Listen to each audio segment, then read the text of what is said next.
I really feel so bad that Aida can never remember people who helped her when she was really in need. People who really cared about her when she was really in need. And yet, there are so many things that we have covered up about her life. You see, Raila was just a loving man. He loved the children because Jaramogi told him, Aida cannot use her fingers to satisfy herself. So if Raila's brothers looked after Aida while he was in prison, he should not complain. All the children that Aida has received while he was in Raila's custody, those are his, because Raila is the one who paid the dowry. So that is what Jaramogi told Raila when he came back from prison. When he comes back and find there's another baby, when he comes back and find another baby. So Odinga told Raila, you cannot chase this woman away because she has been waiting for you all along, and these are all your brothers. Is there any brother of yours that have come to claim any child? These are all your brothers. Is there anybody who have come to claim the child? Because those are your properties now. So look after the kids.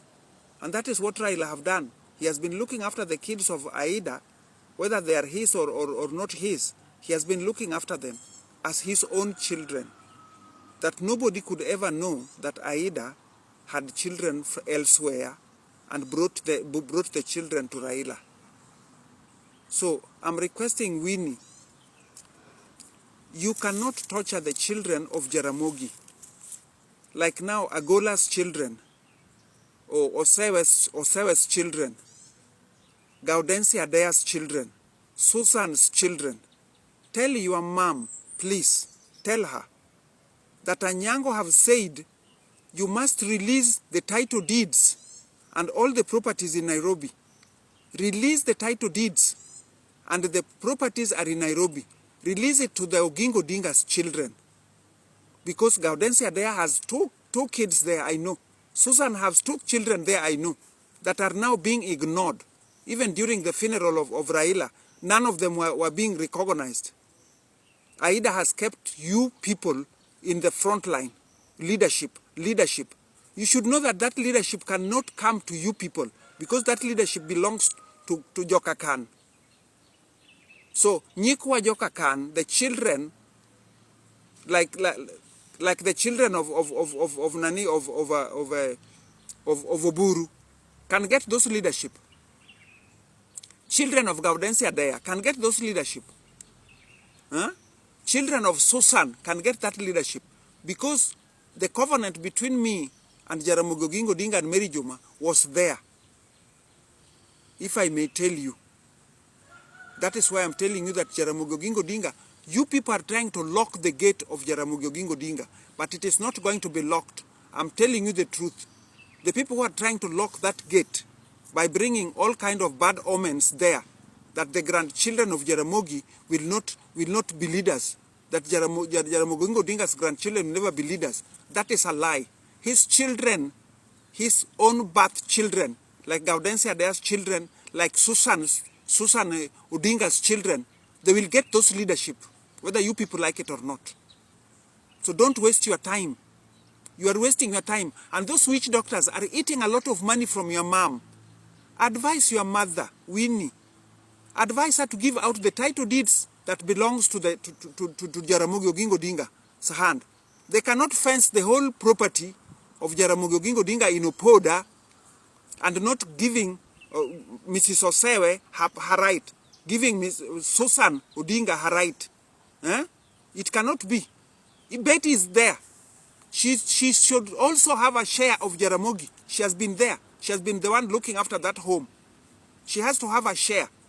Now, why would those houses in Nairobi, in Kileleshwa, in Lavington, in Langata, are kept by your mom? She's giving to her friends. Whoever she loves, she would give those properties. And yet Jaramogi Oginga Odinga is the one who fought. The last money that Jaramogi got from American Embassy, that Oginga Odinga was a peacemaker. When I told the Americans that Jaramogi Oginga Odinga would be the one to work together with Moi and Kenya will not have any war. So, they called Jaramogi in American embassy, and he was asked if he's ready to do that. He accepted. That is how the houses in Kileleshwa got, the houses in Lavington, even the house you are staying inside now, Madam Aida. That house in Ngong. That is where Jaramogi was supposed to stay, but you jumped inside that home and denied Mzee his right, and left the house you are supposed to live in Lavington, gave it to Mzee to come and live in Lavington. So we accepted. I know all these things. You remember that when Odima told you, just ask your mom, that did Odima tell Aida about a project that I was doing in my village here, about a school called Nyanginja Primary? That was my gift. After Jaramogi Oginga Odinga was given 3 bank accounts by the Americans: school fees account, political account, and personal account. Aida became the signatory because she was the personal assistant of Jaramogi. Now all this money are there. Now you find Agola's children are struggling as if their grandfather was in poverty. He was a very lucky man because he got lucky women. He got my sister Mary, was very lucky. He got me, I was very lucky. When Mary told me in my dreams to go and look for those Wazungus to come and help Mzee, that is how I came to get an air ticket sent to a priest here to take me to America. I should go to the Holy Land, visit the Holy Land. That priest should take me to Holy Lands to visit all those places. Then I go to New York. I was in New York. The same old man that have made me this home here, Mr. Walls, he was a chief editor for United Nations here in Kenya. That he wrote a book about, he wrote a book here about desertification of the world. He's the one who did in 1977. That is how he came even to meet Henry Albert Fosbrook. That is the second money that Jaramogi Oginga Odinga received that now took him out of poverty, when the government had already put him in poverty, that even Ajip House could not be paid.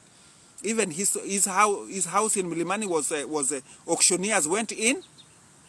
So when I went to America, is when I got these Americans, the global committee that financed Mzee through the American embassy here. That Mr. Walls was their chief editor in New York. And I told them the story about Jaramogi Oginga Odinga, and they accepted. So when they investigated, they found that it is true. Oginga has a good heart. He will work together with Moi, that war will not be in Kenya. Aida, were you not the one who organized about Ugandans to come and help you people to come and withdraw Moi from the government? Were you not the chief organizer of that? Until now, I know very well that you are attached to so many government officials. You are so much attached to them. They are still under you. They are under your payee. That is true. If Mr. William Somaya Ruto does not look at you twice, I'm 100% sure he's going to get a headache. So he has to look at you twice, because you have some of his officials under your hand, that you are the one controlling them, that you can do whatever you want, even picking me up here like a bag of charcoal to take me to Rivayala. You can do that one with your clip of your finger. A clip of your finger, you do that. So I'm just requesting that please, Madam Winnie, tell your mother to release the title deeds that belongs to Jaramogi Oginga Odinga. Tell Oburu, Dr. Oburu, who is a money maker, when your mother gives Oburu money, he will shut up. He does not even act like he's the elder son in that compound. He becomes like a small baby in that compound, and yet he's the one who's supposed to be speaking out, not me. He's the one who should speak out that this portion of land should be given to so and so. When he went to sell, Dr. Buru went to sell land in Soba, did he even consult Aida? Did he consult even Susan? Did he even consult Gaudensia there? Because those are the wives of Jaramogi Oginga Odinga. Did he even, the caretaker who is Betty, did he even talk to Betty, who is a caretaker in that home? Oburu went ahead and sold the land that probably is the one who brought the problem for